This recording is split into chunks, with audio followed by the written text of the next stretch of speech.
11వ వచనం నుంచి 15వ వచనం 5 వచనాలు ఈ అధ్యాయం యొక్క చివరి భాగంలో మనం చదివాం.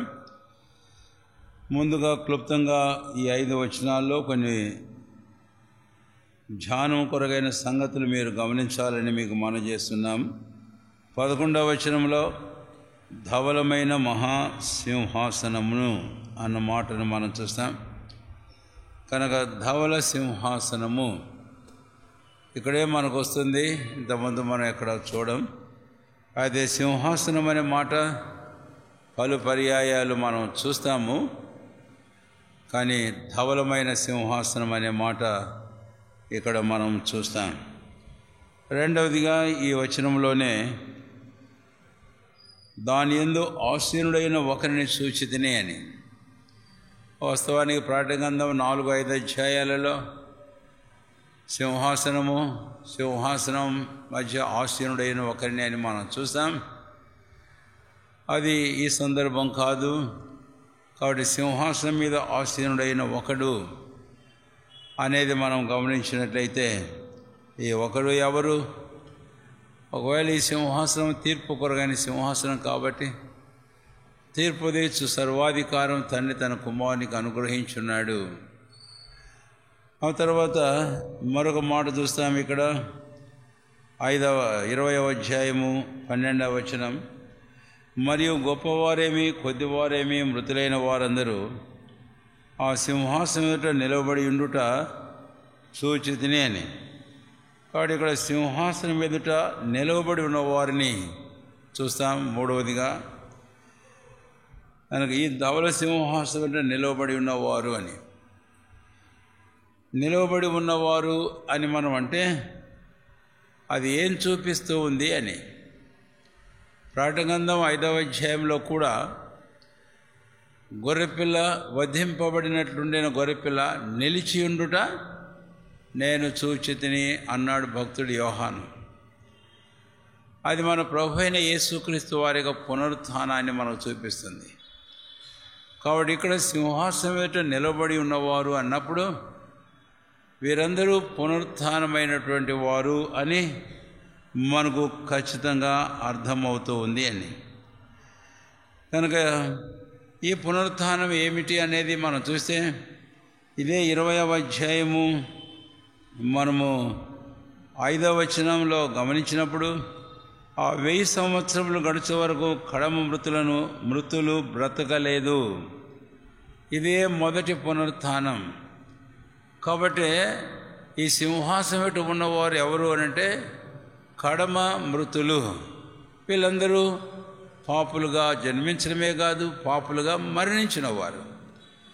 కాబట్టి ఇది 2వ పునరుత్థానం అని బైబిల్లో ఈ భాగంలో కూడా మనకు అర్థమవుతుంది. కనుక పరిశుద్ధుల పునరుత్థానాన్ని గురించి ఇక్కడ వ్రాయబడింది 5వ వచనంలో. అయితే కడమ మృతులు ఇంకా బ్రతకలేదు అని. అయితే ఇప్పుడు ఈ 12వ వచనానికి మనం వచ్చినప్పుడు కడమ మృతులు బ్రతికినట్లుగా మనము చూస్తాము అని. కాబట్టి ఇది ఈ భాగంలో ధ్యానం కొరకైనటువంటి 3వ తలంపుగా మనం చూస్తాం. అంటే ఈ సాయంకాలం మన ధ్యానం అనేది కాదు, మీరు వ్యక్తిగతంగా ఈ భాగం చదివేటప్పుడు ఈ సంగతులు ధ్యానం చేసుకోవడానికి నేను జ్ఞాపకం చేస్తున్నాను. తర్వాత 4వదిగా మనం చూస్తే 13వ వచనం.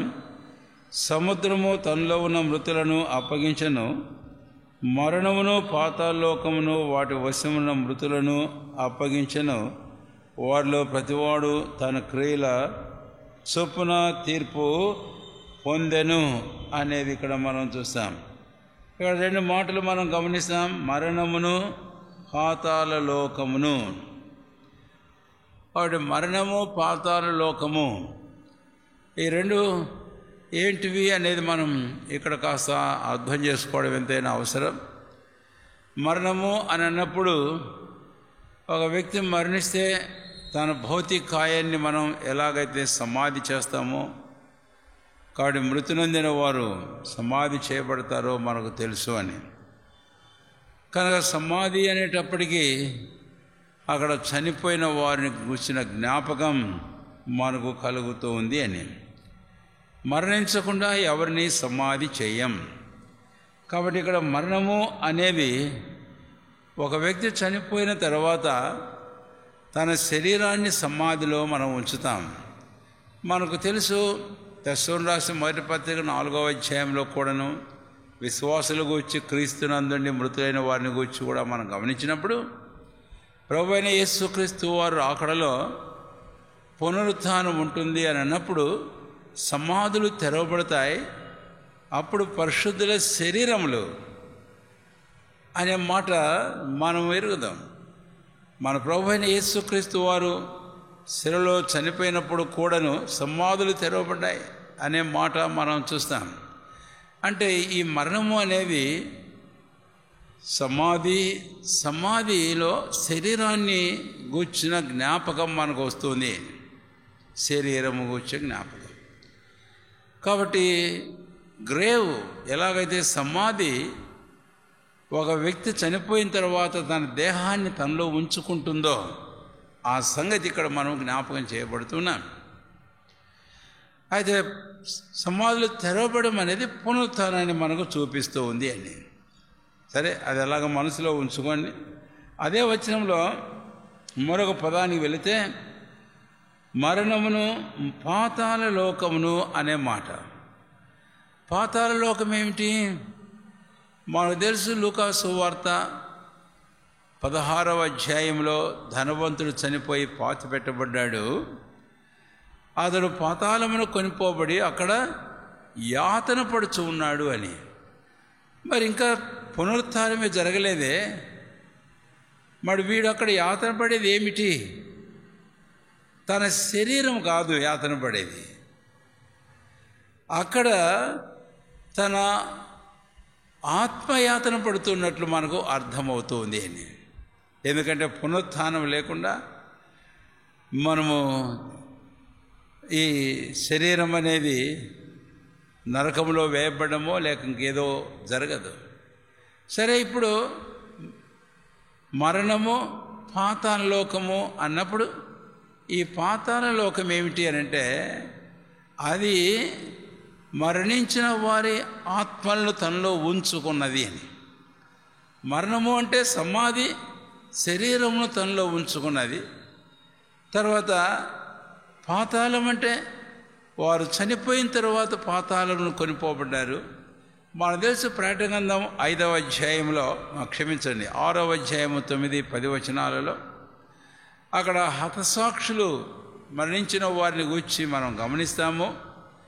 అక్కడ వారు దేవునికి ప్రార్థన చేస్తూ మొరపెడుతూ ఉంటే మీరు మరికొంచెం కాలం విశ్రమించండి అన్నారు. కాబట్టి ప్రభువైన యేసుక్రీస్తు వారు నందు విశ్వాసం ఉంచి నిద్రించిన వారు, చనిపోయిన వారు, వారి ఆత్మలు విశ్రాంతి స్థలంలోనికి వెళితే వీరి ఆత్మలు పాతాళంలోనికి వెళ్తాయి. అక్కడ యాతన, వేదన ఉంది. ఇప్పుడు 2 సంగతులు మీకు అర్థమైనాయి అనుకుంటున్నాను. కాబట్టి మరణము అంటే మరణించిన శరీరం ఇక్కడే ఉంది, ప్రాణము ఆత్మ పోయినాయి. ఆ శరీరం సమాధిలోనే ఉంది. అది పునరుత్థానమయ్యేంత వరకు ఆ సమాధి తెరవబడదు, సమాధి అలాగే ఉంటుంది. అయిన తర్వాత ఒక వ్యక్తి ఎప్పుడైతే చనిపోతున్నాడో, క్రీస్తునందు విశ్వాసం ఉంచిన విశ్వాస అయితేనేమో ఆ పరదేశు విశ్రాంతిలోనికి కొనిపోబడుతున్నాడు. పాపిగా మరణించిన వాడేమో వాని ఆత్మ పాతాళములకు వేదనకరమైన స్థలానికి తీసుకుని పోబడుతుంది. కాబట్టి ఇది సంగతిని గురించి ఇంకా ధ్యానం చేయండి తదుపరి. కాబట్టి మరణము, పాతాళ లోకము అనే 2 పదాలు ఆడాడు ఇక్కడ. అవి మనం తేటగా అర్థం చేసుకోవడం చాలా అవసరము అని. ఆ తర్వాత మనము మరొక మాటకు వెళితే 20వ అధ్యాయము 12వ వచనం, అప్పుడు గ్రంథములు విప్పబడెను, మరియు జీవ గ్రంథమును వేరొక గ్రంథము విప్పబడెను. ఆ గ్రంథములైంది. సరే, ఇక్కడ మరొక తలంపు ధ్యానం కొరకైన గ్రంథములు అనే మాట. ఈ గ్రంథములో జీవ గ్రంథము ఒకటి ఉంది. కాబట్టి జీవ గ్రంథమందు క్రిందకు మనం వస్తే 15వ వచనం, ఎవరి పేరైనా జీవగ్రంథమందు వ్రాయబడినట్టు కనబడని ఎడల. కాబట్టి జీవగ్రంథమందు ఎవరి పేరు వ్రాయబడ్డాయి? మనకు తెలుసు ప్రకటన గ్రంథం 13వ అధ్యాయంలో. అలాగనే లూకా సువార్తలో మన ప్రభు అయిన యేసుక్రీస్తు వారు తాను చెప్పాడు, పరలోకమందు మీ పేర్లు వ్రాయబడి ఉన్నవని మీరు సంతోషించుడి అని అన్నాడు. కాబట్టి ఇక్కడ మరి జీవగ్రంథం ఎందుకుంది? అసలు ఇక్కడ పునరుత్థానమై ధవళసింహాన్ని నిలబడేవారు విశ్వాసులు ఏమైనా వస్తారా? లేదండి. కాకపోతే జస్ట్ ఫర్ వెరిఫికేషన్ అన్నట్లుగా ఉంది. ఎందుకంటే 15వ వచనంలో జీవగ్రంథమందు వ్రాయబడినట్టు కనబడని ఎడల అన్నటువంటి మాట ఇక్కడ మనము చూస్తాం. ఊరికి జీవగ్రంథం కూడా తెరపడింది లేదు, నీ పేరు లేదు. కాబట్టి గ్రంథములు అనేవి ఏంటి అంటే, ఈ లోకములో ఒక వ్యక్తి జీవించేంత కాలం శరీరమందు తాను చేసిన ప్రతి దుష్క్రియ అవన్నీ కూడా లిఖితములు అవుతున్నాయి. కాబట్టి ఆ గ్రంథాలు విప్పబడతాయి. దేవుడు వాటన్నిటినీ వారికి జ్ఞాపకం చేయబోతాడు. మనము కీర్తన గ్రంథంలో 50వ అధ్యాయంలో దయచేసి 50వ కీర్తన గ్రంథం 21వ వచనం. ఇటు పనులు నీవు చేసిను నేను మౌన ఇంటిని, అందుకు నేను కేవలం నీ వంటి వాడని నీవు అనుకుంటివి. అయితే నీ కన్నులెదుట ఈ సంగతులు నేను వరుసగా ఉంచి నిన్ను గద్దించదను. ఒక్కటి కూడా దేవుడు మర్చిపోడు. ప్రతి క్రియ, ప్రతి కాని కార్యం, ప్రతి పాపం అది మనుషులకు మరుగాలు మరి ఏమైనా సరే అవన్నీ కూడా లిఖితములు అవుతున్నాయి. ఆ రోజున గ్రంథములు తెరవబడినప్పుడు అక్కడ నిలబడిన ఒక్కొక్కని వాని సంగతి అద్దంలో చూసుకున్నట్టు స్పష్టంగా వాడికి తెలియపరచబోతుంది. కనుక గ్రంథములు అనేవి అక్కడ ఈ సంగతిని మనం చూస్తాం. ఆ తర్వాత చివరిగా మరొక మాట మనం గమనించినట్లయితే, సరే మన ధ్యానంలోకి మనం వస్తామనుకుంటాను. కనుక అప్పుడు మనం చూస్తాం. ఇక్కడ ఇంకా కొన్ని సంగతులు మీరు ధ్యానం చేయడానికి మరి ఉన్నటువంటి వివిధమైన తలంపులు ఏంటో మీరు చూడాలని మీకు మనవి చేస్తుంటున్నాం. ఈ సాయంకాలం కొరకై 20వ అధ్యాయం ప్రకటన గ్రంథం 11వ వచనం మన బైబిల్లో నుంచి చూడండి.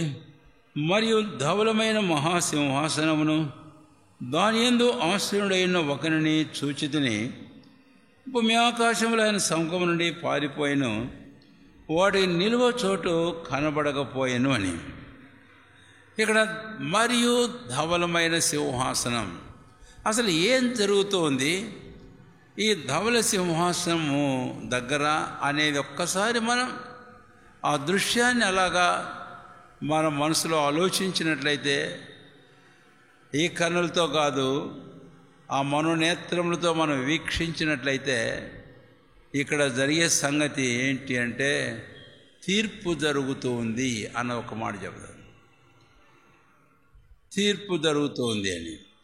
సరే, ఇప్పుడు మన ధ్యానంలో చివరి తలంపుకు వచ్చినప్పుడు మనం ఆ భాగానికి వద్దాం. సింహాసనం అనేది బైబిల్లో ఆయా సందర్భాల్లో మనం చూస్తాం. ఈ సాయంకాలం 5 విధములైన సింహాసనాలు గూర్చి మనం ఒకసారి జ్ఞాపకము చేసుకుందాం. లేక 5 సింహాసనాలు అనేదానికంటే 5 విధముల తీర్పులను గూర్చి మనం చూద్దాం. 5 విధములైన తీర్పులు అని. ఇది ఈ 11వ వచనం నుంచి 15వ వచనం వరకు ఇది చివరి, అంటే this is the judgement, white throne judgement, అంటే ధవల సింహాసనం యొక్క తీర్పు అనేది ఈ 5 వచనాల్లో సంగ్రహంగా మనకు అర్థమవుతుంది. కాబట్టి ధవలమైన సింహాసనం అనేది చివరి తీర్పును మనం చూపిస్తుంటే, దానికంటే ముందు ఇంకా కొన్ని తీర్పులను మనము చూద్దాం. అవి కూడా సందర్భాల్లో దాదాపుగా ఒక్క చోట సింహాసనం అనేది తప్ప మిగిలిన 4 స్థలాల్లో సింహాసనం అనేది మనం చూస్తాం.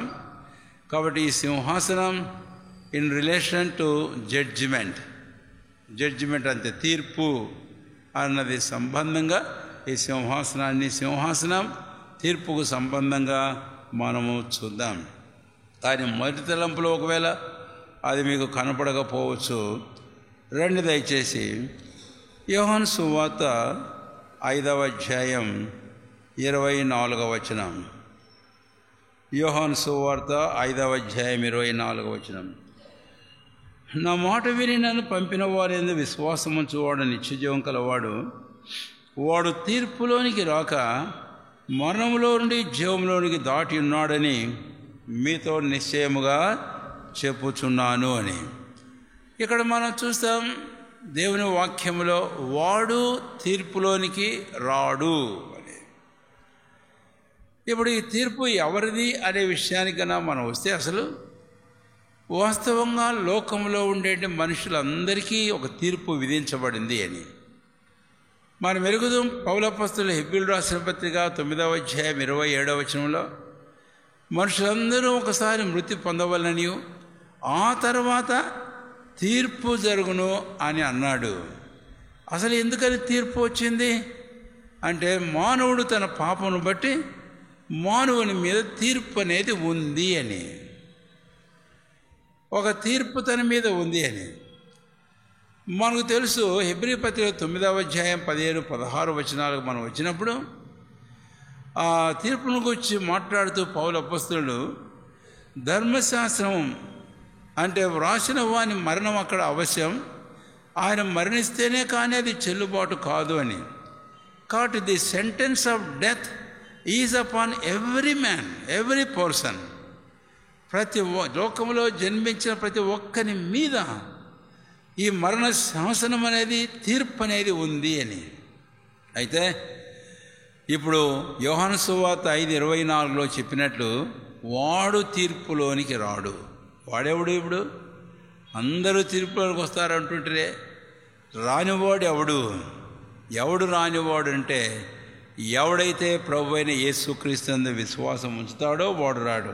యోహాను సువార్త 3వ అధ్యాయం యోహాను సువార్త 18. ఆయన యందు విశ్వాసం ఉంచు వారికి తీర్పు తీర్చబడదు.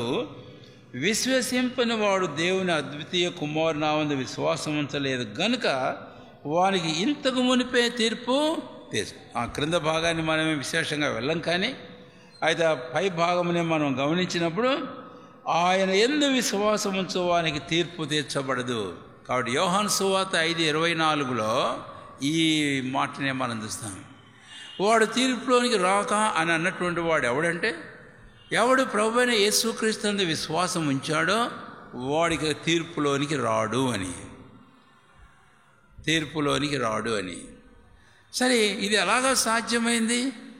అసలు వాస్తవానికి అందరూ పాపంలో జన్మించి మరణ తీర్పునకు పాత్రులుగా ఉన్నారు కదా. అయితే ఇక్కడ తీర్పులోనికి వాడు రాడు అని అంటే ఇది ఎలాగా సాధ్యమైంది? క్రీస్తు యేసునందు విశ్వాసం అని అంటున్న ఒక మాట ఇక్కడ వ్రాయబడింది. అయితే how it was made possible, ఇది ఎలాగా సాధ్యపరచబడింది అనే విషయానికి మనం వస్తే యోహాను సువార్త 12వ అధ్యాయంలో దయచేసి 31వ వచనం. యోహాను సువార్త 12వ అధ్యాయము 31వ వచనం నేను చదువుతున్నాను, దయచేసి మీరు గమనించండి. 12:31. ఇప్పుడు ఈ లోకమునకు తీర్పు జరుగుతున్నది, ఇప్పుడు ఈ లోకాధికారి బయటకు త్రోసివేయబడును. చాలంతే. ఇప్పుడు ఈ లోకమునకు తీర్పు తీర్చబడుచున్నది అని. లోకానికి తీర్పు ఏంటండి అంటే, ప్రభువైన క్రీస్తు ఆ రోజే లోకానికి తీర్పు తీస్తే ఇంకా ఈ లోకం తీర్పు కొరకై ఎదురు చూస్తున్నాం కదా మనం. అదేమిటది? కాబట్టి ఇక్కడ లోకము అనేటటువంటి మాట 1వ యోహాను 2వ అధ్యాయము 15-16 వచనాలు కదా మనం వెళితే, ఈ లోకంలో ఉన్నదాన్ని నేను ప్రేమించువాడు ఎవడైనా సరే తండ్రి ప్రేమ వానిలో ఉండదు. లోకంలో ఉన్నదంతయు శరీరాశయు, నేత్రాశయు, జీవపు డంబము అని. ఈ 3 ఎక్కడ ఆరంభమైన అనే విషయానికి కన్నా మనం వస్తే ఆదికాండం 3వ అధ్యాయంలోనే మనం చూస్తాం. సాతానుడు హవ్వను మోసగించిన సందర్భంలో ఈ 3 అక్కడ మనం చూస్తాం.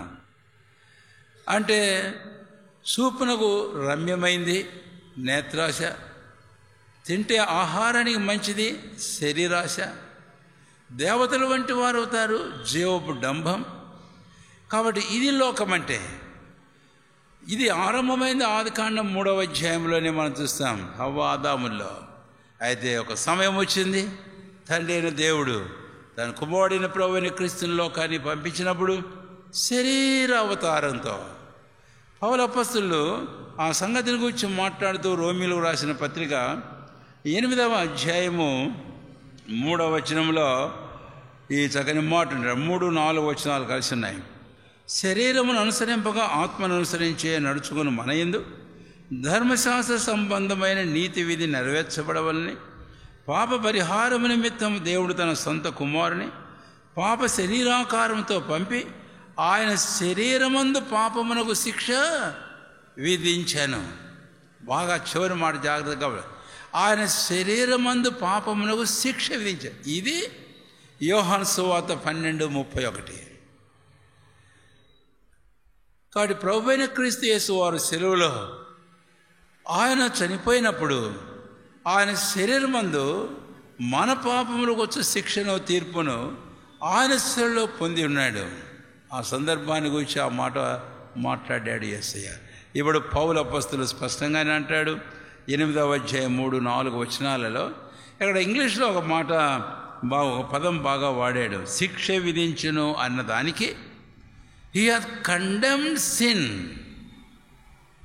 ఆయన పాపమునకు తీర్పు తీర్చేశాడట, కండెమ్ చేసేసాడతే, అయిపోయింది. కాబట్టి ఇది యోహాను సువార్త 12వ అధ్యాయము 31వ వచనం. వాస్తవానికి ఇది మనం పేతురు అపొస్తలుడు 1వ పేతురు 3వ అధ్యాయంలో ఆయన 24వ వచనంలో కూడా మాట అంటాడు. ఆయన మ్రాను మీద శరీరం మందు ఆయన గాయపరచబడ్డాడు. 1వ పేతురు 3వ అధ్యాయంలో 17వ వచనంలో ఆయన శరీరం మందు చనిపోయాడు అని అంటాడు. కాబట్టి ఇది మన ప్రభు అయిన యేసుక్రీస్తు వారు తన యందు విశ్వసించబో ప్రతి ఒక్క వ్యక్తి నిమిత్తమై తాను తీర్చిన తీర్పు. ఇందును గూర్చి ప్రవక్త అయిన యెషయా పాత నిబంధనలు కూడా ఆయన చెప్పాడు. యెషయా గ్రంథంలో 53వ అధ్యాయము 8వ వచనంలో ఆయన అన్యాయపు తీర్పును పొంది ఆయన కొనిపోబడ్డాడు అని. కాబట్టి అన్యాయపు తీర్పు అంటే తీర్పును పొందాడు. ఆయన ఆ తీర్పులో నుంచి తర్వాత వెళ్ళిపోయాడు. ఇది ప్రభువైన యేసుక్రీస్తు వారు మనందరి కొరకు, అంటే ఈరోజు విశ్వసించిన వారనేది కాదు, కానీ సర్వలోకంలో ఉండే సర్వ మానవాళి కొరకై ప్రభువైన క్రీస్తు శిలువలో ఆయన చేసిన తీర్పు అది ఏమిటో కాదు, పాప విషయమైన తీర్పు తీర్చాడు. అయితే ఇప్పుడు ఎవడైతే ఆయన విశ్వాసం ఉంచుతాడో వానికి తీర్పు లేదు. అందును బట్టి ఈ మాటకి ఇలాగా చెప్పచ్చు అని. ఏమని చెప్పచ్చు అంటే క్రీస్తునందు విశ్వసించబో వారి కొరకై చేయబడిన తీర్పు అన్నటువంటి మాట చెప్పచ్చు. అంటే judgement of the believer for his sin. విశ్వసించిన వాని పాపముల నిమిత్తమై చేయబడినటువంటి తీర్పు. ఇది మొదటిదిగా మనం చూస్తాం. 5 అని అన్నాను కాబట్టి నేను 5 విషయాలు నేను మీతో పంచుకోపోతాను. సరే, మనం సఫిషియెంట్గా కొన్ని లేఖనాలు కొత్త నిబంధనలో పాత నిబంధనలో మనం చూసాం. ఇప్పుడు 2వ సింహాసనానికి మనం వద్దాం, 2వ తీర్పునకు మనం వద్దాం. కొరింథీయులకు రాసిన 2వ పత్రిక 2 దయచేసి 5వ అధ్యాయం 5వ అధ్యాయము 10వ వచనం అందరం కలిసి చదువుదాం ఒకసారి. 2 కొరింథీ 5:10 బిగ్గరగా చదువుదాం. ఎందుకనగా తాను జరిగించిన క్రియలు చొప్పున అవి మంచివైనను సరే చెడ్డవైనను సరే దేహముతో జరిగించిన వాటి ఫలమును ప్రతివాడును పొందినట్లు మనమందరమును క్రీస్తు న్యాయపీఠం మీద ప్రత్యక్షము కావలేను అని. ఇప్పుడు ఇక్కడ మనం జడ్జిమెంట్ సీట్ అనేది మనం చూస్తాం. క్రీస్తు న్యాయపీఠము అనే మాటలు మనం చూస్తాం. కాబట్టి ఇది రెండవ తీర్పుగా ఈ సాయంకాలం మన ధ్యానంలో మనం తలద్దాం.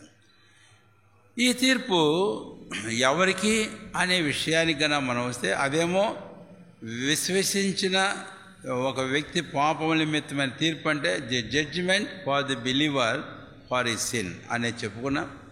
అయితే రెండవ తీర్పు, ఈ తీర్పు క్రీస్తు న్యాయపీఠం, జడ్జిమెంట్ సీట్ ఆఫ్ క్రైస్ట్. అది మనకు ఇక్కడ క్రీస్తు న్యాయపీఠం అన్నాడు, దీనికి బీమా అనే ఇంకో పదం కూడా వాడాడు కనుక ఇది క్రీస్తు న్యాయపీఠము అని మనం పాడుతూ ఉంటాం కదా. న్యాయపీఠము ముందు ఉందన్నది, మన ముందున్నది, మనం దాన్ని ఎదుట నిలబడవలను అని. అయితే ఇక్కడ ఈ క్రీస్తు న్యాయపీఠం అన్నప్పుడు, who is sitting on this throne or this seat of judgement, ఎవరు కూర్చున్నారంటే క్రీస్తు అని స్పష్టంగా చెప్పాడు. కాబట్టి ఇక్కడ ప్రభువైన యేసుక్రీస్తు వారే ఆ సింహాసనం మీద, ఆ న్యాయపీఠం మీద ఆయన కూర్చున్నట్లుగా మనకు అర్థమవుతుంది అని. తర్వాత ఎవరు నిలబడుతున్నారు ఈ సింహాసనం ఎదుట అనేది ఇక్కడ మనం గమనించినట్లయితే, క్రీస్తు న్యాయపీఠం మీద మనమందరమును క్రీస్తు న్యాయపీఠం మీద నిలబడి, ఎవరు నిలబడతారు ఈ న్యాయపీఠం మీద? మనమందరం అన్నప్పుడు పౌలు ఇంక్లూడ్స్ హిమ్సెల్ఫ్ అన్నప్పుడు, ప్రభు అయిన క్రీస్తు యందు విశ్వాసం నుంచి రక్షించబడిన వారందరూ ఈ క్రీస్తు న్యాయపీఠం మీద నిలబడతారు అని. తర్వాత మరొక మాట గమనించాలి ఇక్కడ, దానికి డౌటే లేదు, ఎందుకంటే పౌలు అన్నాడు మనమందరమును అని. ఎవరికి రాశాడు అనే విషయానికి వస్తే కొరింథీయుల సంఘానికి రాశాడు. కొరింథీయుల సంఘం 1 కొరింథీ 1వ అధ్యాయం 1-2 వచనాల ప్రకారం క్రీస్తు రక్తంలో విమోచించిన పరిశుద్ధపరచబడిన వారని మనకు తెలుస్తుంది. ఇప్పుడు ఎక్కడ ఈ సింహాసనం వేయబడుతుంది, ఎప్పుడు అనేది మనం గమనిస్తే కనుక ఇది వస్తాం. దాని గురించి ఇంకో తలం ప్రాముఖ్యంగా చూస్తాం. ఇది క్రీస్తు న్యాయపీఠం అనేది ఈ లోకంలో కాదు, ఈ భూమి మీద కాదు. ఇది పౌలు అపోస్తలుడు తెస్సలోనికీయులకు రాస్తూ మొదటి పత్రిక 4వ అధ్యాయం 16వ వచనంలో రాసినట్లు, మనమందరం మేఘాల మీద కొనిపోబడదుము అని మధ్యాకాశంలో. కాబట్టి సంఘము మధ్యాకాశానికి కొనిపోబడినప్పుడు అక్కడ క్రీస్తు న్యాయపీఠం అనేది మనం చూస్తాం. అక్కడ మనం తెలిసి 7 సంవత్సరాలు సంఘం ప్రభు తన సంఘంతో ఉండడం అనే విషయం సరే ఎక్కడ అనేది మనం చూసాం. ఎప్పుడు అనేది కూడా మనకి అర్థమైపోయింది. ప్రభు అయిన క్రీస్తు వచ్చినప్పుడు, సంఘం మధ్యాకాశానికి కొనిపోబడినప్పుడు అక్కడ ఈ క్రీస్తు న్యాయపీఠం. అసలు ప్రాముఖ్యమైన తలంపు వస్తున్నాం ఇప్పుడు. ఏంటి అనంటే, ఈ క్రీస్తు న్యాయపీఠం మీద విశ్వాసులమైన మనమందరం ఎత్తబడినటువంటి వారం మధ్యాకాశంలో ఉంటూ ఆ ప్రభువైన క్రీస్తు సింహాసనం మీద కూర్చుండగా ఆయన మనం నిలబడినప్పుడు మనకి ఇంకేంటి తీర్పు అని మనం అనుకుంటాం. ఇందాక చెప్పుకున్నాం కదా మొదటి తలంపులో, ఇక వాడు తీర్పులోనికి రాడు అని విశ్వసించిన వారు, మరి మనం ఎలాగ వస్తాం మళ్ళీ తీర్పులోనికని మనం అనుకోవచ్చు. అయితే ఈ తీర్పు, అందుకే మొదటి తీర్పు గురించి నేను పదే ఒక మాట వాడుతూ వచ్చాను. The believers judgement for sin, అంటే ఒక విశ్వాసి తన పాపం విషయమైన తీర్పు అని చెప్పారు. అయితే ఇక్కడ ఒక విశ్వాసి క్రీస్తు న్యాయపీఠం మీద తన పని విషయమైన తీర్పు అనేది, it is not for sin but it is for the work which he has rendered as he was in the world. లోకంలో శరీరం మీద జీవించిన కాలంలో ఒక విశ్వాసి తాను చేసిన తన పని నిమిత్తం. అయితే 10వ వచనం తెలుగు బైబిల్లో కొంత మనకు మిస్అండర్స్టాండ్ చేసుకునే ప్రమాదం ఉంది. నేను అది మీకు జ్ఞాపం చేస్తాను. చూడండి మీ బైబిల్లో, ఎందుకనగా తాను జరిగించిన క్రియ చొప్పున అవి మంచివైనను సరే చెడ్డవైనను సరే. అక్కడ కొంచెం అపార్థం చేసుకోవడానికి అవకాశం ఉంటుంది. చెడ్డవైన అంటే ఏంటి? హేయుడును చెడినవాడు అని యోబు గ్రంథం 15వ అధ్యాయం 16వ వచనంలో చూస్తాం. మరి అదే మన చెడుతనం మళ్ళీ అక్కడికి వస్తుందా? కానే కాదు. అందుకనే ఇక్కడ భాషాంతర దోషం. ఇంగ్లీష్ బైబిల్లో కొన్ని వర్షన్స్లో మనం గమనించినప్పుడు ఇక్కడ ఏమని రాయబడిందంటే వర్త్లెస్ అనే మాట వాడు. వర్త్లెస్ అంటే పనికిరాని, నిష్ప్రయోజనమైన అనేది. కాబట్టి ఒక విశ్వాసి రక్షించబడిన నాటి నుంచి తాను చనిపోయేంత వరకు ఈ శరీరంలో జీవించిన కాలంలో ప్రభు కొరకై తాను చేసిన ప్రతి క్రియ, ప్రతి పని నిమిత్తమై క్రీస్తు న్యాయపీఠం మీద తీర్పు జరుగుతుంది. కాబట్టి ఆ పనులు ఎలాగున్నాయి అంటే కొన్ని పనికొచ్చేటి ఉన్నాయి, కొన్ని పనికిరానేటివి ఉన్నాయి. ఇప్పుడు ఈ సందర్భం మనం ఇంకా చక్కగా అర్థం చేసుకోవడానికి కొరింథీయులు రాసిన మొదటి పత్రిక 3వ అధ్యాయం ఇక్కడ మనం పౌలు అపోస్తలులు తేటగా విషయాన్ని గురించి ఆయన మాట్లాడినట్లుగా మనం చూస్తాం. 10వ వచనం నుంచి 15వ వచనం వరకు. తర్వాత మీరు ఆ వచనాలన్నీ చదవాలి అని మీకు మనవి చేస్తూ ఉంటున్నాను. ఇక్కడ కొన్ని మాటలు జ్ఞాపం చేస్తున్నాను. 11వ వచనం 10వ వచనం చివరి భాగంలో ప్రతివాడు దాని మీద ఎలాగూ కట్టుచున్నాడో జాగ్రత్తగా చూసుకునేవారు. పనిని గురించి ఇక్కడ మనం చూస్తాం, ఈ మాటల ద్వారా అర్థమవుతుంది. తర్వాత 12వ వచనం నుంచి ఈ పునాది మీద బంగారము, వెండి, వెలగలరాలు, కర్ర, గడ్డి, కొయ్యకాలు మొదలైన వాటితో కట్టినలా. కాబట్టి ఆ పునాది మీద విశ్వాసులైన వారు కట్టే సామాగ్రిని గురించి మనం చూస్తే it is divided into 2 parts, 2 groups. 2 భాగాలుగా విభజించబడింది ఆ పనులు. ఒక భాగమేమో ఇక్కడ మనం చూస్తాం. మొదట ఏం చెప్పాడు? వెండి. 12వ వచనం బంగారము, వెండి, వెలగలరాళ్ళు. ఆ తర్వాత 2వ భాగం మనం గమనించినట్లయితే కనుక కర్ర, గడ్డి, కొయ్యకాలు అని. ఈ 2 భాగాలు మనం గమనిస్తే ఏంటిది అంటే చాలామంది రక్షించబడిన దేవుని ప్రజల యొక్క కార్యాలు, ఈ లోకంలో వారి క్రియలు, వారి ప్రార్థనలు కానీ, వారి ఆరాధనలు కానీ, వారి పరిచర్య కానీ, వారి సువార్త సేవ కానీ, ఇంకా ఏదైనా కానీ ప్రభు కొరకై, ప్రభుని బట్టి, ప్రభు నామం కొరకై చేసే ఏ క్రియ అయినా సరే కొన్ని ఎలాగున్నాయంటే బంగారం, వెండి, వెలగలరాలుగా ఉంటాయి. కొన్నేమో కర్ర, గడ్డి, కొయ్యకాల్లాగా కనపడుతున్నాయి. నేను ఇక్కడ మళ్ళీ ఇంకో మాట కూడా చెప్పడం చాలా అవసరమే అనిపిస్తుంది.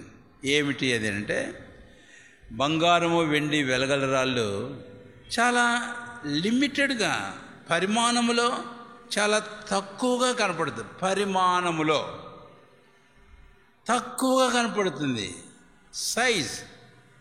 అయితే కర్ర, గడ్డి, కొయ్యకాలు పరిమాణంలో చాలా ఎక్కువగా కనపడుతుంది. ఈ ప్రమాదం విశ్వాసంగా మనం అర్థం చేసుకోవాలి. చాలాసార్లు ఏదో ఎక్కువగా కనపడుతున్నట్టు జరిగించేటవన్నీ ఒకరోజు కాలిపోతాయేమో. బంగారము, వెండి, వెలగలరాళ్ళు చాలా తక్కువ పరిమాణంలో కనపడేవి అవి నిలబడతాయి. అంటే నేనేం తక్కువ చేయమని చెప్పడం లేదు. ప్రభు పని, పరిచర్య మనం ఎక్కువగానే చేయాలి, ఎక్కువ చేయాలి, బహుగా ప్రయాసపడాలి. బైబిల్లో మనం చూస్తాం ఆ సంగతుల గురించి. కొంతమందిని గురించి మన సాక్ష్యం కూడా పౌలు అపోస్తలుడు అంటాడు. ఇంకా మన ప్రభువైన యేసుక్రీస్తు వారు కూడా చెప్పాడు. కాబట్టి ఏదో తక్కువ చేస్తే మనం తక్కువ పని, పరిచర్య, బంగారం, వెండి, వెలగలరాల్లాగా ఉంటుందేమో అని అనుకొని మరి చేసే పని కూడా మనకొని తక్కువ చేయకండి. ఎక్కువగా చేయాలి, బహుగా ప్రయాసపడాలి ప్రభు కొరకాయ. అయితే the nature of our work done ఎలాగుంది అనేది, మనం చేసే పని ఆ స్వభావం ఎలాగ ఉంది అనేది ఇక్కడ మనం అర్థం చేసుకోవాల్సిన వారంగా ఉన్నాం. సరే, ఇప్పుడు ఆ భాగంలో ఇంకా మనం క్రిందకు వెళితే కనుక 12-13 వచనాల్లో వాని పని కనబడును, ఆ దినమున దానిని తేటపరచును, అది అగ్ని చేత బయలుపరచబడును, మరియు వాని పని ఎట్టిదో దగ్గర. ఇప్పుడు అర్థమైన తేటగా ఏంటి ఆ బంగారు వెండి వెలగల రాళ్ళు? పని. కర్ర గడ్డి కొయ్యకాలేంటి? పని. ఎవరి పని?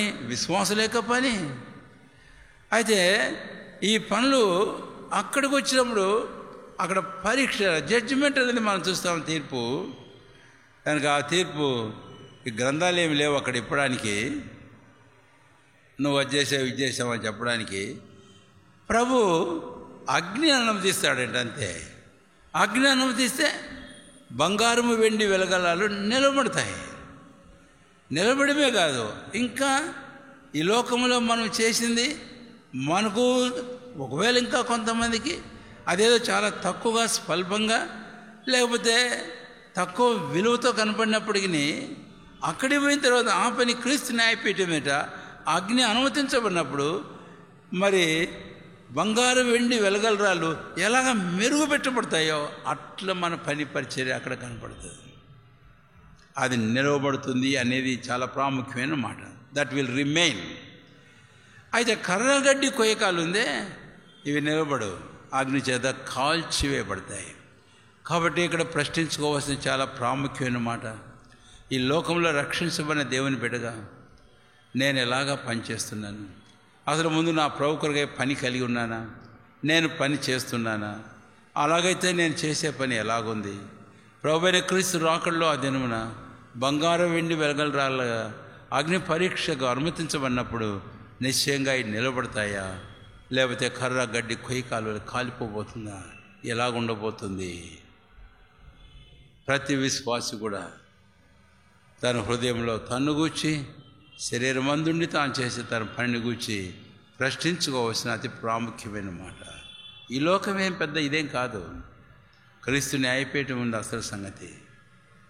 కాబట్టి ఈ లోకంలో నా దృష్టికి నాకు బాగానే కనపడచ్చేమో, నేను చాలా ఎక్కువగా చేస్తాను అనుకోవచ్చేమో, లేక ఇతరులు చాలా ప్రయాసపడుతున్నావు అని అనొచ్చేమో. కానీ అయితే ఒక దినం క్రీస్తు న్యాయపీఠం ఎలాగ ఉండబోతుంది, అది మనం ప్రశ్నించుకోవాల్సిన చాలా ప్రాముఖ్యమైన మాట. సరే, అల్టిమేట్గా ఏం జరగబోతుంది? రండి దయచేసి 14వ వచనం, 1 కొరింథీ 3వ అధ్యాయం 14వ వచనం. పునాది మీద ఒకడు కట్టిన పని నిలిచిన ఎడల వాడు జీతం పుచ్చుకొనును, ఒకని పని కాల్చివేయబడిన ఎడల వానికి నష్టము కలుగును. కాబట్టి ఆ తీర్పులో విశ్వాసులందరూ నిలబడి వారి పనిని గురించి విమర్శించబడినప్పుడు, తీర్పు తెచ్చబడినప్పుడు, వాట్ ఈస్ ది అవుట్కమ్ అంటే వచ్చే ఫలితం ఏంటి అని అంటే, ఒకని పని కాల్చివేయబడితే వానికి నష్టము కలుగును. అది తేటగా ఉంది. ఒకని పని కాల్చివేయబడితే 14వ వచనం చివరి భాగంలో ఒకని పని నిలిచితే వాడు జీతము పుచ్చుకొనును అని. కాబట్టి మనం జీతం పుచ్చుకునే పని చేస్తున్నామా, లేకపోతే మనం కాల్చివేయబడి నష్టం కలిగే పని మనం చేసేది? కనుక the outcome of this judgement is ఏంటంటే రివార్డ్స్ అని చెప్పాలి. అందుకనే ఈ క్రీస్తు న్యాయపీఠము, ఈ జడ్జిమెంట్ సీట్ ఆఫ్ క్రైస్ట్ని గురించి మనం చెప్పాలి అంటే, ఇది విశ్వాసుల కొరకైన బహుమానముల తీర్పు సింహాసనము అని కూడా చెప్పచ్చు. వారి పనిని కూర్చిన తీర్పు సింహాసనం, ఆ పని అవుట్కమ్ చివరికి వారికి బహుమానం తీసుకువచ్చేదిగా ఉంది. ఎందుకంటే పని ప్రయాసాన్ని గురించి మాట్లాడేటప్పుడల్లా పౌలు అపోస్తలుడు బహుమానం గురించి మాట్లాడుతూ వచ్చాడు. మన ప్రభు కూడా అదే మాట్లాడుతూ వచ్చినట్లుగా మనకు అర్థమవుతుంది అని. ఇది 2వ సింహాసనం. తర్వాత 3వ మాటకు వద్దాం. రండి దయచేసి మనం యెహెజ్కేలు గ్రంథం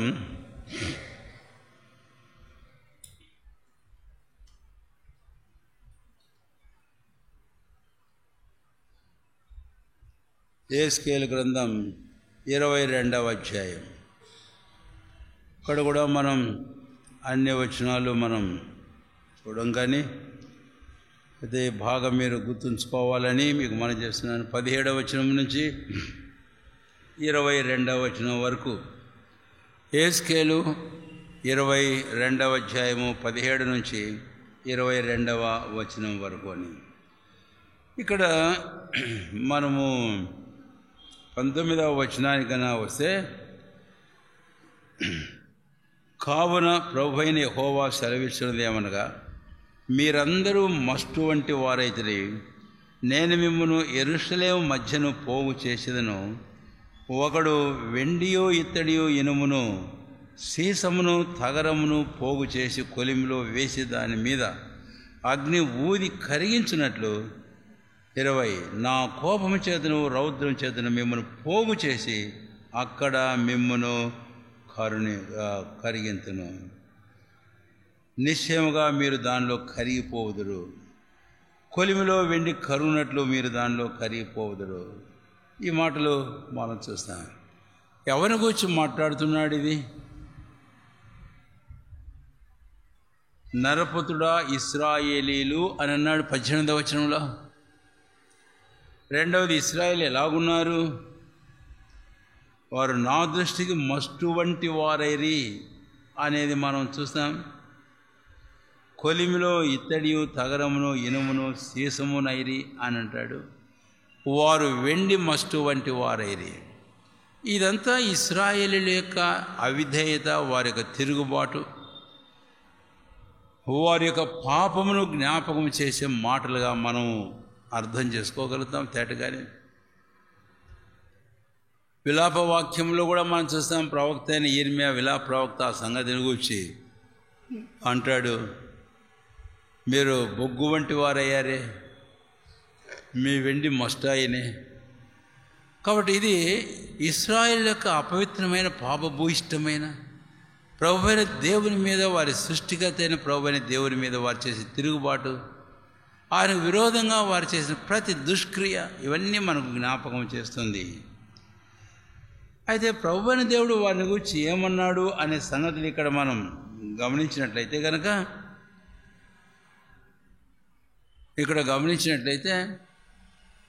ఆ ఇత్తడి వెండి ఎలాగైతే కొలిమిలో వేయబడినప్పుడు ఏమవుతుందో మనం ఇందాకనే ఒక మాట చెప్పుకున్నాం. బంగారు వెండి వెలగలరాలు ఎలాగైతే అలాగవుతుంది. పేతురు అపొస్తలులు విశ్వాసానికి వచ్చి మాట్లాడేటప్పుడు 1 పేతురు 1వ అధ్యాయంలో మీ విశ్వాసం అగ్ని పరీక్షకు నిలిచింది అని అంటాడు కదా. ఆ సందర్భంలో బంగారాన్ని గురించి ఒక మాట వాడాడు, అది అగ్ని చేత శుద్ధి చేయబడును కదా అని.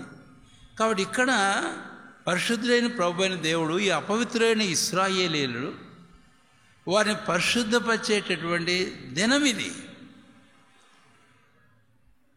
కాబట్టి ఒక మాటలో మనం చెబితే ఇది 3వ తీర్పు అనేటటువంటిది ప్రభువైన దేవుడు యేసుక్రీస్తు వారు ఇశ్రాయేలీయులకు చేయబోనటువంటి తీర్పును మనకు చూపిస్తూ ఉంది అని.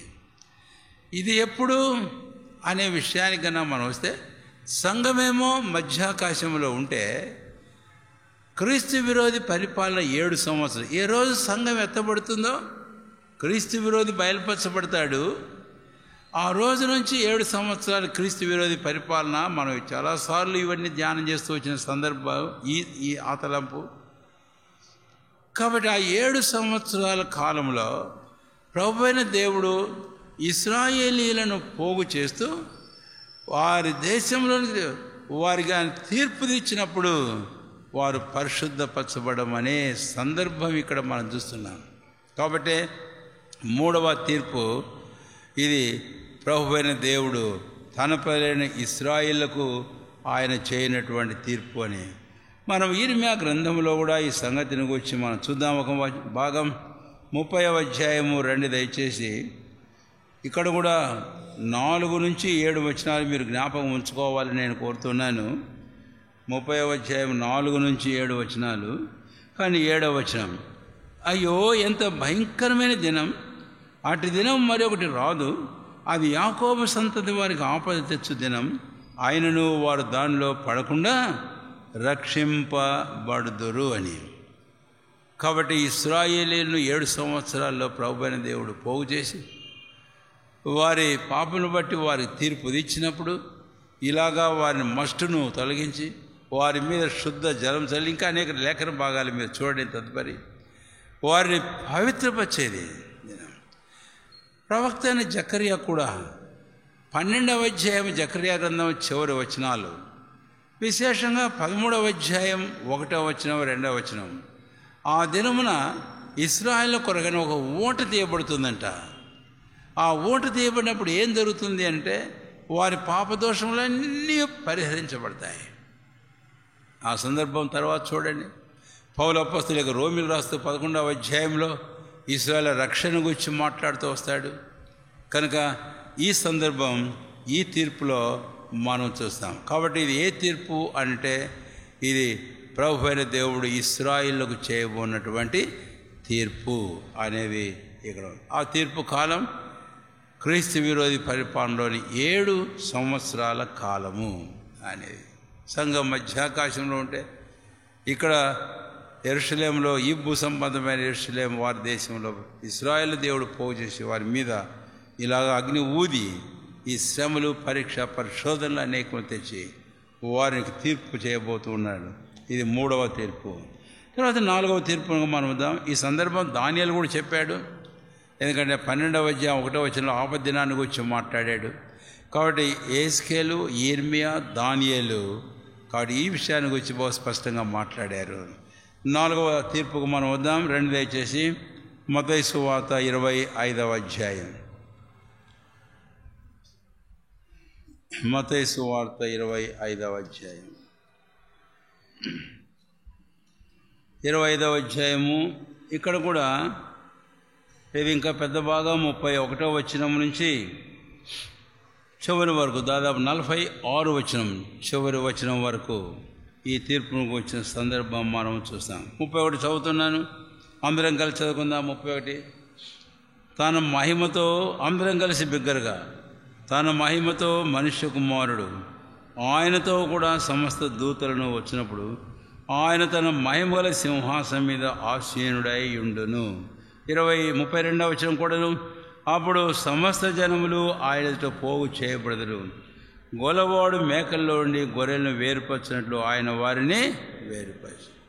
ఇక్కడ సింహాసనం తేటగానే వాడాడు.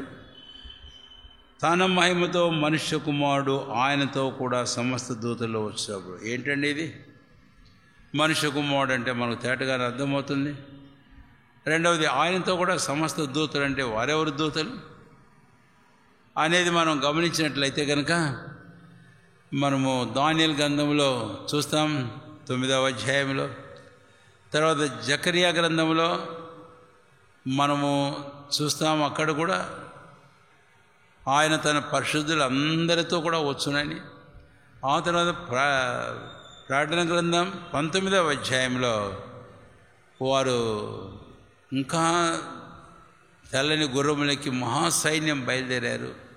కాబట్టి ఎవరు వీరందరూ అనే మాట జకరియా 14వ అధ్యాయంలో వ్రాయబడినట్లు ఆయనతో కూడా తన పరిశుద్ధులందరూ వచ్చెదరు. 2వ వచనం చూద్దాం. జకరియా గ్రంథం 14వ అధ్యాయం 5వ వచనం చివరి భాగం, అప్పుడు నీతో కూడా పరిశుద్ధులందరూ వచ్చెదరు, నా దేవుడైన యెహోవా ప్రత్యక్షమగును. మన ప్రభువైన ప్రకటన గ్రంథం 1వ అధ్యాయం 7వ వచనంలో ప్రభువైన యేసుక్రీస్తు వారికి 2వ రాకడను గురించి మనం చూస్తాం. ఆయన ప్రత్యక్షంగా వస్తాడు, భూజనులందరూ ఆయన చూస్తారు, ఆయన పొడిచిన వారిని ఆయన చూస్తారు, ఆయన భూమి మీదకి దిగి వస్తాడు. జకరియా అన్నది కూడా 14వ అధ్యాయంలో 4-5 వచనాల్లో ఎక్కడి నుంచి ఆయన ఆరోహణమైనాడో అదే ఒలీవల కొండ మీద, ఆ బండి మీద ఆయన తన పాదాలు మోపబోతున్నాడు. ఇది ప్రభువైన యేసుక్రీస్తు వారి 2వ రాకడ. ఇక్కడ మళ్ళీ పొరపడద్దండి. 2వ రాకడ అనేది కొన్ని స్టేజెస్ మనం చూస్తాం. విశేషంగా 2 స్టేజెస్. ఒకటి మధ్యాకాశపు రాకడ, రెండవది అది దొంగవల్లి రావడం, రెండవది భూమి మీదకి ప్రత్యక్షంగా అందరికీ కనపడి రావడం అనేది మనం చూస్తాం. ఆయన ఎలాగొస్తాడో కొన్ని వచనాలు నేను మీకు జ్ఞాపకం చేశాను. అలాగే ఆయన ప్రత్యక్షంగా వచ్చినప్పుడు ప్రభువైన యేసుక్రీస్తు వారు 2వసారి వచ్చినప్పుడు ఎప్పుడు వస్తాడు అనేది కూడా ఒక మాట గమనించడం ఎంతైనా అవసరం. Between the closing of the 7 years tribulation or the rule of antichrist. 7 సంవత్సరాల శ్రమల కాలం, క్రీస్తు విరోధి పరిపాలన 7 సంవత్సరాల ముగింపుకును, ఆ తర్వాత 1000 ఏళ్ల పాలన స్థాపనకు ముందును, జస్ట్ బిట్వీన్ దీస్ 2 ఇన్సిడెంట్స్ ప్రభువైన యేసుక్రీస్తు వారు మధ్యాకాశం నుంచి భూమి మీదకి దిగి వస్తాడు. ఆయన రావడంతోటే పౌలు అపోస్తలుడు ఒక మాట అంటాడు, తెస్సలోనికీయులకు రాసిన 2వ పత్రిక 2వ అధ్యాయంలో 7-8 వచనాల్లో, ఆయన తన ముఖ ప్రకాశం చేత వారిని నాశనం చేస్తాడట. 19వ అధ్యాయం యోహాను సంగతి గురించి రాస్తూ, ఆయన నోటి నుంచి వచ్చు ఖడ్గం చేత వారిని నాశనం చేస్తాడు. ఎవడు వాడు? వాడే క్రీస్తు విరోధి. అంతటితో వారి పాలన ముగింపు అయిపోయింది. ఆ తర్వాత ప్రభువైన క్రీస్తు పాలన 1000 ఏళ్ల పరిపాలన ఆరంభం కాబోతుంది. అయితే ఈ 2 సందర్భాలకు మధ్యలో ప్రభువైన యేసుక్రీస్తు వారు ఏం చేస్తున్నాడు? ఆయన వచ్చేది ఎలాగొస్తాడంటే మహిమల సింహాసనం మీద ఆసీనుడై వస్తాడు. సమస్త దూతలు ఆయనతో పాటు వస్తారు. వాళ్ళు ఎవరో మనం చెప్పుకున్నాం. తర్వాత అది ఎప్పుడు 2వ రాకడలో ప్రత్యక్షంగా భూమి మీదకి ఆయన వచ్చినప్పుడు. ఇప్పుడు 32వ వచనం మత్తయి సువార్త 5:32, అప్పుడు సమస్త జనములు ఆయన ఎదుట పోగు చేయబడదురు. సమస్త జనములు అనేది ఇక్కడ ఇంగ్లీష్ బైబిల్లో చక్కని పదం వాడాడు, ఆల్ నేషన్స్. జనములు, జనము అని అన్నప్పుడు అయ్యా బైబిల్లో ఆయా సందర్భాలు నేను జ్ఞాపం చేశాను. జనము అని అన్నప్పుడు అది కేవలం ఇశ్రాయేలు జనాంగాన్ని గూర్చి వాడిన పదం. జనములు అన్నప్పుడు ఇశ్రాయేలు జనం కాకుండా మిగిలిన జనాంగాలు, అంటే అదర్ నేషన్స్ జనములు అని బైబిల్లో మనకు తేట కాదు. మనం సంఖ్యాకాండానికి మనం వెళ్ళినప్పుడు 23వ అధ్యాయంలో అక్కడ 9వ వచనం నుంచి మనం చూస్తాం, వీరు జనములలో కలగక ఒంటిగా ఉండును అన్నారు. కాబట్టి ఒంటిగా ఉండేవారిని ఏకవచనంతో వాడతాం కదా, అంటే మర్యాద కోసం ఈరోజు బహువచనం వాడుతుంటారు. కానీ అయితే జనములు అన్నది బహువచనం, అది మిగిలిన అన్ని జనాంగం, ఇశ్రాయేలుకు వేరుగా ఉండేది. కాబట్టి ఇప్పుడు 4వ తీర్పుకు మనం వచ్చాం. మత్తయి సువార్త 25వ అధ్యాయం 31-32 వచనాల్లో. కాబట్టి ఈ తీర్పులో నిలబడేది ఎవరు అనంటే ఆల్ నేషన్స్, అన్య జనాంగములందరూ కూడా ఈ సింహాసనం వేటికి వారు తేబడతారు. తేబడినప్పుడు ఇక్కడ ఒక మాట గట్టిగా నొక్కి ఒక్కానించడం బాగుంటుందేమో. ఏంటంటే ఇక్కడ సంఘము లేదు, ఇక్కడ విశ్వాసులు లేరు ఈ గుంపులో. రెండవది, ఇక్కడ ఇశ్రాయేలీలు లేరు. కాబట్టి శరీర సంబంధమైన ఇశ్రాయేలు ఉండరు, దేవుని ఇశ్రాయేలు కూడా ఉండరు. దేవుని ఇశ్రాయేలు అంటే సంఘం, గలతీ 6వ అధ్యాయం 15వ వచనం ప్రకారం వీళ్ళెవరు లేరు ఇక్కడ. కేవలం నేషన్స్ అంటే అన్ని జనాంగములు అని సులభంగా జ్ఞాపించుకోవడానికి నేను వాడుతున్నాను. వీరందరూ ఆ సింహాసనుడు ఈ తీర్పులో వారు నిలవబడతారు అని. ఇప్పుడు వీళ్ళను గూర్చి వాడిన 2 పదాలు ఇక్కడ మనం చూస్తే 32వ, గొల్లవాడు మేకల్లోంచి గొర్రెలు వేరుపరచినట్లు అనేటప్పుడు కొంతమంది దీన్ని మరి పొరపాటుగా వ్యాఖ్యానం చేయడానికి కూడా సాహసిస్తుంటారు. మేకల్లో నుంచి గొర్రెలు అన్నాడు కాబట్టి విశ్వాసులు అంటారు. ఎందుకంటే మన ప్రభు గొర్రెపిల్ల, పౌలు అపోస్తలుల రోమా 8వ అధ్యాయంలో వదకు తేయబడిన గొర్రెల వల్లే మనం ఉన్నామన్నట్లు.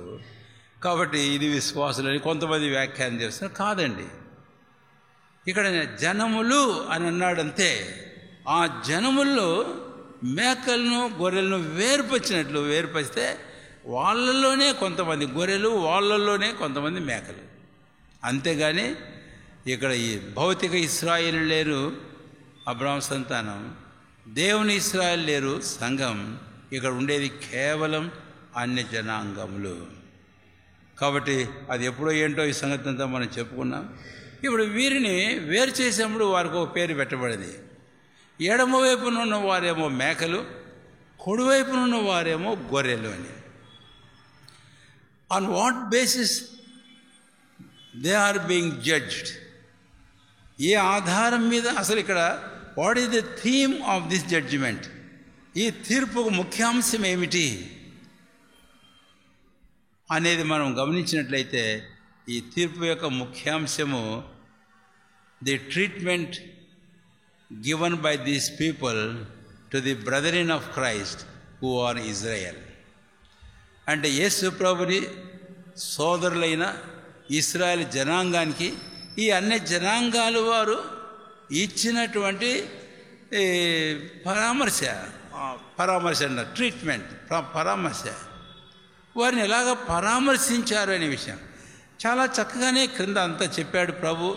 నేను ఆకలిగా ఉన్నప్పుడు మీరు నాకు ఆహారం పెట్టారు, నేను రోగి అయినప్పుడు మీరు నన్ను చూడవచ్చారు, నేను దిగంబరిగా ఉన్నప్పుడు నాకు బట్టలు ఇచ్చారు, నేను చెరసాల్లో ఉన్నప్పుడు నన్ను చేశారు.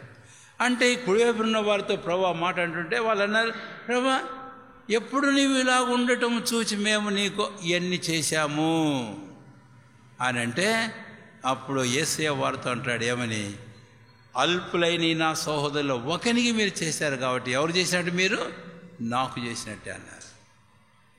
నా సహోదరులు అంటే ఇశ్రాయేలీయులకు వారు చేసినవి. తర్వాత ఎడమవైపున వారిని చూచేటే వాళ్ళు అన్నారు, నువ్వు ఎప్పుడు ఇలా మేము చూడలేదే అని. అంటే వాళ్ళు వీళ్ళకి చేయలే, ఇశ్రాయేలుకు చేయలే కాబట్టి ఇప్పుడు నాకు చేయలేదని వాళ్ళని వచ్చారు. కాబట్టి వీరు అన్ని జనాంగముల యొక్క తీర్పు ఇది. ఈ తీర్పులో ముఖ్యాంశం ఏమిటి అని అంటే, యేసు ప్రభుని సోదరులైన ఇశ్రాయేల్ జనాంగానికి ఈ జనాంగంలో వారు ఇచ్చినటువంటి ట్రీట్మెంట్, వారిని చూసుకున్న విధానం విశేషంగా ఎప్పుడు అంటే 7 సంవత్సరాల క్రీస్తు విరోధి పరిపాలనలో, 7 సంవత్సరాల క్రీస్తు విరోధి పరిపాలనలో. ఎందుకు అని అంటే, మొదటి 7 సంవత్సరాలు 2 భాగాలుగా మనం ఇంతకుముందు కూడా ధ్యానం చేశాం. మొదటి 3.5 సంవత్సరాలు ఒక భాగం, చివరి 3.5 సంవత్సరాలు ఒక భాగం అని. అయితే మొదటి 7 వారం దినాల కోసమై ఈ క్రీస్తు విరోధి ఇశ్రాయేలుతో నిబంధన చేసుకుంటాడు. కానీ అయితే అర్ధవారానికి బలిని నైవేద్యాన్ని వాడు నిలిపేస్తాడు. దానియేలు గ్రంథం 9వ అధ్యాయంలో హేమైన దాన్ని అక్కడ నిలబెడతాడు. యేసుప్రభువు వారు కూడా ఆ సందర్భం వాడాడు. మత్తయి సువార్త 24వ అధ్యాయం 15వ వచనంలో దానియేలు ద్వారా చెప్పబడిన హేయమైనది పరిశుద్ధ స్థలంలో నిలబడి మీరు చూడగానే యూదయలో ఉండేవారు కొండలకు పారిపోవాలి. ఇందాక మనం ఇశ్రాయేల్ జనాంగానికి వచ్చి ఆపదినం వాటిది మరొకటి రాదని చెప్పుకున్నామే. ఆ కాలంలో అది అంటే 7 సంవత్సరాల శ్రమల కాలంలో. అప్పుడు విశేషంగా చివరి 3 సంవత్సరాలు వీని అర్థం చేసుకుంటారు వారు ఇశ్రాయేలు. వీనితో వారు చేసిన నిబంధనను కొట్టివేసుకుంటారు. అప్పుడు వాడు వారి మీద పడతాడు ఇక భయంకరంగా. అందుకనే ఆ కాలంలో వీళ్ళు ఇశ్రాయేలీలు అని ఎవరైతే అన్ని జనాంగంలో వారు అర్థం చేసుకొని వారిని చేర్చుకుంటారో, పరామర్శిస్తారో, ఆకలేసిన వాళ్ళకి అన్నం పెడతారో, దాహం వేసిన వాళ్ళకి దాహం ఇస్తారో, దిగంబరులుగా ఉండే వస్త్రం ఇస్తారో, అటువన్నీ ప్రభువుని దేవుడు గుర్తు చేసుకుంటున్నాడు యేసయ్య. ఇది విశేషంగా అంటే కాదనం. ముందు ఈ కాలంలో కూడాను ఇశ్రాయేలుకు మేలు చేయడం అనేది చాలా అవసరమే. కీర్తనకారుడు దావీదు తన కీర్తనలో మాట అంటాడు 122వ కీర్తనలో, నా సహోదరుల నిమిత్తమై నా సహవాసుల నిమిత్తమై అంటాడు, వారికి క్షేమం కలగాలి, సమాధానం కలగాలి. నా దేవుని మందిరాన్ని నేను మేలు చేయ ప్రయత్నం చేస్తానన్నాడు. మనకు చెబుతూ అన్నాడు యెరూషలేము యొక్క క్షేమం కొరకు ఏం చేయమన్నాడు, ప్రార్థన చేయమన్నాడు. ప్రార్థనే కాదు, అన్ని విధాలుగా మనం చేయగలిగినటువంటి వనరు మనకి ఏదైతే ఉందో అవన్నీ చేయడం ఈ దినాలు కూడా అవసరమే. అటువన్నీ కూడా వాటికి అంటే ఆ రోజు మనం అక్కడ ఉంటామనేది కాదు, కానీ వాటన్నిటికీ నిశ్చయంగా మనకు దేవుడు ప్రతిఫలం బహుమానం ఇస్తాడు. అయితే ఆ దినాల్లో అక్కడ ఆశీర్వాదం ఉండేవారి విషయానికి వస్తే కనుక అన్యులే ఈ ఇశ్రాయేలును అర్థం చేసుకొని ఈ కష్టకాలంలో వారిని ఆదుకోవడానికి ఆశ్రయం వారు తరవబడుతూ ఉంటారు. మనకు తెలుసు, మనం ధ్యానం చేశాం. ఆ ముద్ర 7 ముద్రలు కూర్చి 7 బోర్లు కూర్చి 7 పాత్రలు కూర్చిన సందర్భం కనుక ఆ దినాన వాడి ముద్ర అయిన పేరు సంఖ్య అయిన ఉంటేనే వారికి ఏదైనా కొనడానికి కానీ అమ్మడానికి కానీ అవకాశాలు ఉండేది, లేకపోతే ఉండదు. అయితే వీరు ముద్ర వేయించుకోరు, వారి పేరు సంఖ్య వేయించుకోరు. కాబట్టి అప్పుడే ఈ భయంకరమైన ఆపదలు ఉండదు. అలాంటి దినాలలో ఇశ్రాయేలుకి ఎవరైతే మేలు చేయ పూనుకొని చేస్తారో అది. ఒక సందర్భం మీకు జ్ఞాపం చేస్తాను నేను, తర్వాత మీరు చూడండి. కానీ ఏంటది అంటే, ఏలియా ఆహాబు దగ్గర ఉన్నటువంటి వ్యక్తి, ఏం పేరు గుర్తొస్తుందా ఆయన పేరు? అంటాడు, ఎదురుపడ్డాడు ఓబేద్, ఓబద్య ఎదురుపడి, వెళ్ళి నీ యజమాని చెప్పు ఏలియా ఎక్కడున్నాడు, నేను పోయి చెప్పు వాడికి అన్నాడు. అప్పుడు ఈయనన్నాడు, అదే నాయన నాకు పెడతావు ఈ పని, ఎందుకు నేను పోయి చెప్తాననుకో, ఆ టయానికి ఆ రాజు ఇక్కడికి వస్తే నువ్వేమి ఇక్కడ ఉన్నావు, వెళ్ళిపోతావు ఆడికోసారికి, అప్పుడు వాడు నా పని పడతాడు, నాకెందుకు పెడతావు ఈ పని అని అంటూ రహస్యం చెప్పాడు. ఒకటి ఏంటంటే, దేవుని నామాన్ని బట్టి యెహోవా పేరట భక్తులు గల వారిని, బయలుకు మ్రొక్కనటువంటి వారిని కొంతమందిని నేను ఆ స్థలాల్లోంచి వారిని పోషిస్తున్నానన్నాడు. చక్కని మాట. అలాంటిది అన్ని జనాంగాల క్రీస్తు విరోధి పరిపాలనలో చేయబోతున్నారు. వాళ్ళందరినీ కుడివైపున గొర్రెలు, వాడితో ఒక మాట అంటాడు, ఆశీర్వదించబడిన వారులారా. ఇప్పుడు వీరితో ఒక మాట అంటాడు, శపించబడిన వారులారా, ఎడమవైపున్న మేకలను చూసి. కాబట్టే యెరూషలేముకు ఇశ్రాయేలుకు మేలు చేయడం అనేది, అంతేకాదు దేవుని ఇశ్రాయేల్ విశ్వాసులకు మేలు చేయడం, దేవుని సంఘానికి, అది దేవుని మందిరానికి మేలు చేయడం అనేది నిశ్చయంగా ప్రభు దృష్టిలో ఉంచుకుంటాడు. ఆయన తగిన కాలంలో మనకు ప్రతిఫలమును, ఆయన బహుమానాన్ని మనకు ఇస్తాడు. సరే, ఇప్పుడు 4వది కూడా అయిపోయింది.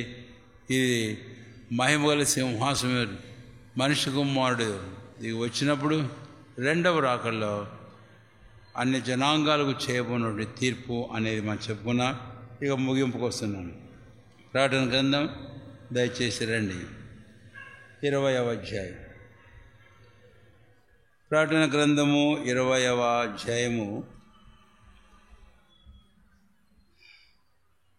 11 నుంచి 15 ఇందాకనే మనం చదివాం.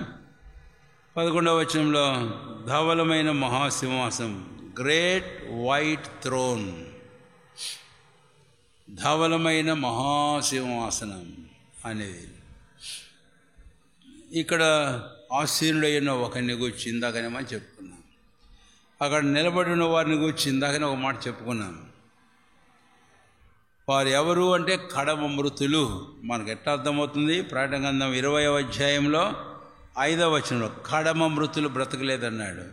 అయితే ఇందాకనే మనం చెప్పుకున్నాం, వారు నిలబడ్డారంటే కడమ మృతులు బ్రతికారు.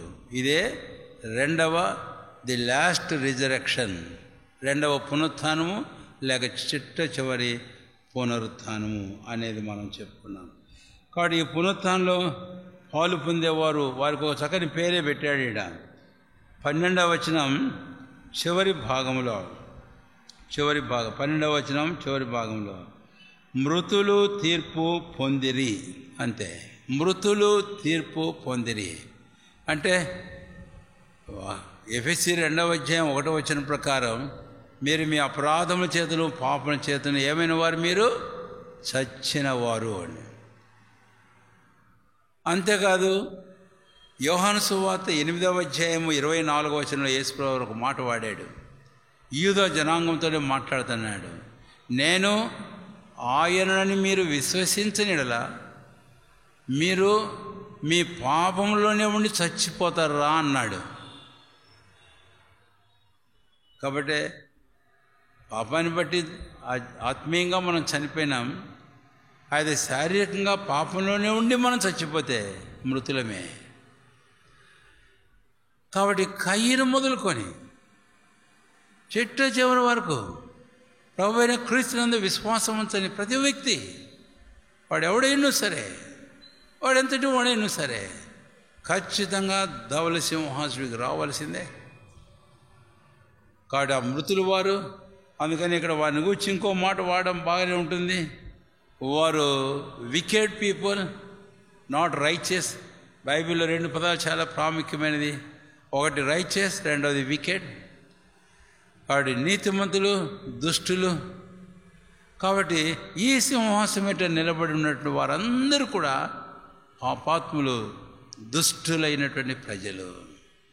అస్సలు పాపాన్ని గురించి ఒక మాట చెప్పనా? యేసుప్రభు వారు అన్నాడు, ఏంటయ్యా మమ్మల్ని గురించి కూడా మీరు గుడ్డోళ్ళని అంటున్నావు అని యోహాను సువార్త 9వ అధ్యాయంలో ప్రభు మాట్లాడేటప్పుడు ఇంకా ఇతర అధ్యాయాల్లో మీరేం గుడ్డోలు కాదు, మీరు చూస్తున్నారు, చూడకపోయింటే మీకు బాగుండేది, మీరు చూస్తున్నారు కానీ మీరు విశ్వసించడం లేదు అని. క్రీస్తు యేసునందు ఒక వ్యక్తి విశ్వాసం ఉంచకపోవడమే పాపం. The very serious severe sin ఏమిటి అని అంటే ప్రభు అయిన యేసుక్రీస్తు మరణ భూస్థాపన పునరుత్థానం వెంది ఎవడు విశ్వాసం ఉంచడం అది పాపం, అది ఘోరమైన పాపం. అందుకే ఇందాక యోహాను సువార్త 3వ అధ్యాయము 17 నుంచి మనం చూసినప్పుడు విశ్వసింపని వారికి ఇప్పుడే తీర్పు తెచ్చబడింది అన్నాడు. ఇంకా కాదనం శరీరంలో చేసే పనికిమాలిన పనులు అనేకములు, ఇవన్నీ కూడా ఆ ధవల సింహాసనం తీర్పులో తీసుకొని రాబడతాయి. ఇందాక 50 కీర్తనలో నేను చెప్పాను, వాటన్నిటినీ నేను వరుసగా ఉంచి నేను మిమ్మల్ని గద్దిస్తాను, దుష్టులారా మీరు నాశనం చేయబడతారని కీర్తనకారుడు చెప్పడం అనేది మనం చూస్తాం. కాబట్టి this is the wicked judgement. దుష్టులు దుర్మార్గులైన ప్రజలకు, పాపులైన ప్రజలకు చేయబడబోనటువంటి తీర్పు అనేది సంగ్రహంగా ఒక మాట చెప్పుకొని ముగించేద్దాం ఈ సాయంకాలానికి. అయితే ఇక్కడ ఇంకా ఎవరు ఉంటారనేది ఇంకొక విషయం. యూదా భక్తులు ఒక మాట వాడాడు. యూదా పత్రిక 6వ అధ్యాయం 6వ వచనం, క్షమించండి రండి దయచేసి. యూదా పత్రిక 6వ వచనం అందరం కలిసి ఒక మాట చదువుదాం. 6వ వచనం చదువుకుందాం అందరం కలిసి బిగ్గరగా. మరియు బిగ్గరగా చదవండి. మరియు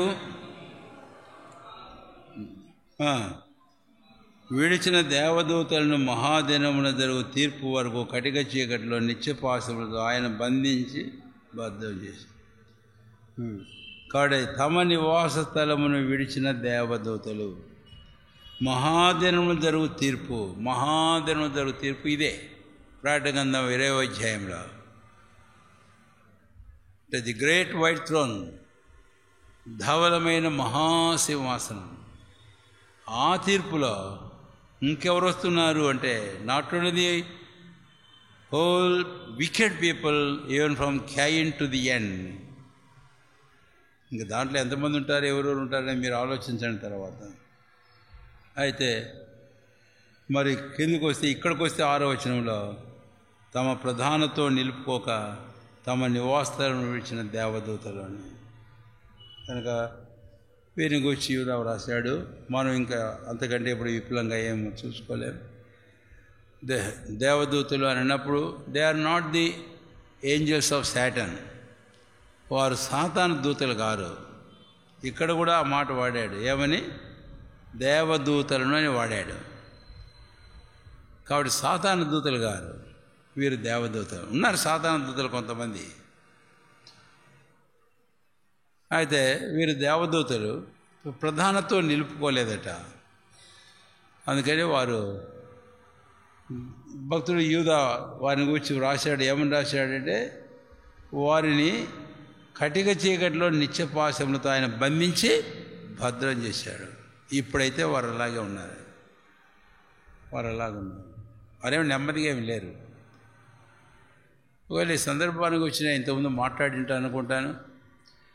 ఎందుకంటే ప్రకటన గ్రంథం 9వ అధ్యాయంలో ఆ సందర్భంలో మాట్లాడి ఉంటాను. అక్కడ దూతల గురించి మనం చూస్తాం.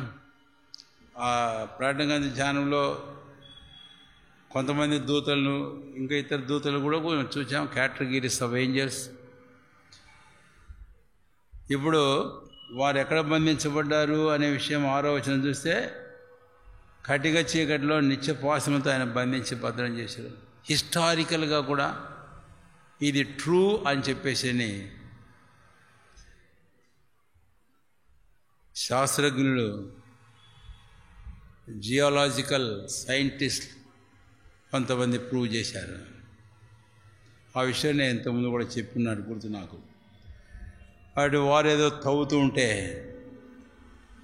ఇలాంటి శబ్దాలు అనేవి వాళ్ళు వినడం, అవి ఏంటో కాదు, ఈ అరుపులు కేకలు ఇవన్నీ రోదనం, భీభత్సంగా ఉన్న పరిస్థితులు దేవుని వాక్యం పరిశుద్ధ గ్రంథం బైబిల్లో నిత్యపాశముతో బంధించబడిన దూతలు అని వారే అన్నటువంటి రుజువు మరి అనేది కూడా హిస్టారికల్గా కూడా మనకు ఉంది. ఈ యూట్యూబ్లో వచ్చిన తర్వాత ఇంకా కొంతమంది వాటిని గురించి ఇంకా ఎక్కువగా ప్రచారం చేస్తూ ఉన్నారు. ఇది నాకు మంచిదే, అయితే ఉన్నది ఉన్నట్టు ప్రచారం చేయడం బాగుంటుంది, అది వాస్తవమే. లూకా 16వ అధ్యాయంలో ధనవంతుడైన వాడు చనిపోయి పాతాళంలో వేదన పడుతున్నాడు. వాళ్ళు ఇంకొక స్థలం నిత్యపాశంతో బంధించబడిన దూతులు అక్కడ వాళ్ళు వేదన పడుతున్నారు. కాబట్టి ఈ భూగర్భంలో ఈనాడు మనకున్నాయి. సరే, ఇది చివరి తీర్పు. ఇంతటితో ఇంకా తీర్పులు ఏవి లేవు, అయిపోయినాయి. కాబట్టి 5 నేను మీకు జ్ఞాపం చేశాను. ఇంకా కొంతమంది ఇంకొకటి 2 కూడా జ్ఞాపం చేస్తుంటారు, వాటి జోలికి నేను పోలేదు. ప్రార్థన చేసుకుందాం.